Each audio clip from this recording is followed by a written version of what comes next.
Yeah, 7/8's good enough. Kind of getting bored running this thing anyways.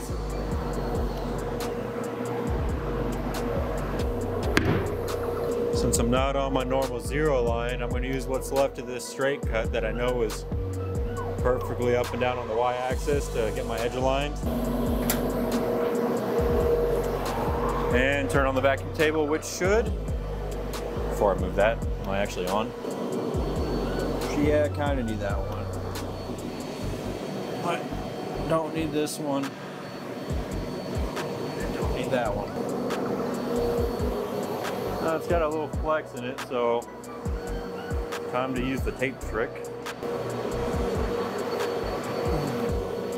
So what this does is kind of create an air seal, so that way it forces the air to pull the piece down.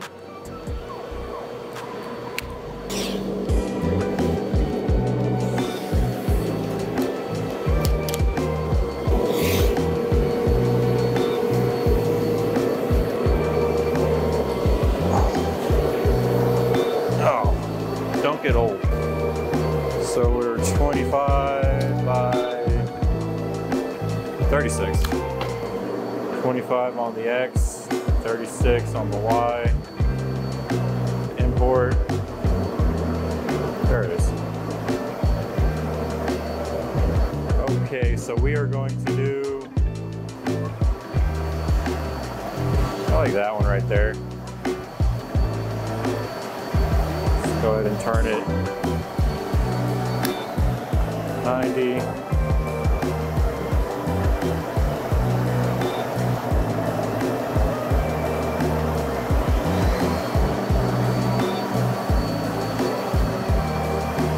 So what are you at, 20? How big is 20?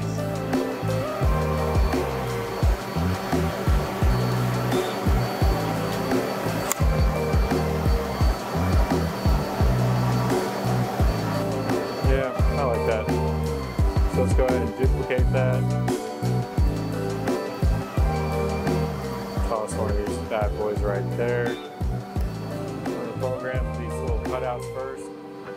I always find it easier and better for the hold down if you do all the small stuff first and then do your outer cut, so that way, because if you did your outer cut and then you try cutting that, well, you're cutting on a piece that's been cut out of the big thing, it might move around on you. A square.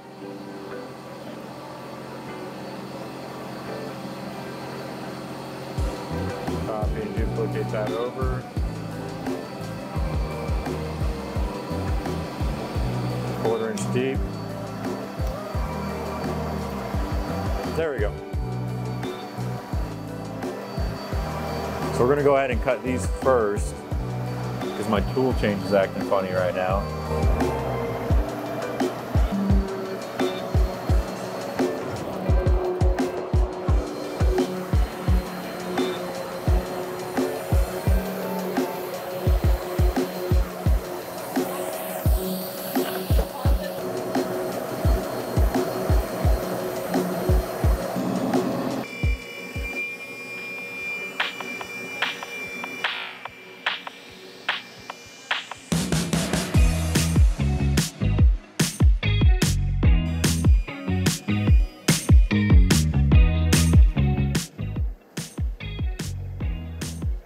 Next up, we're going to do those.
Now just a lot of sanding.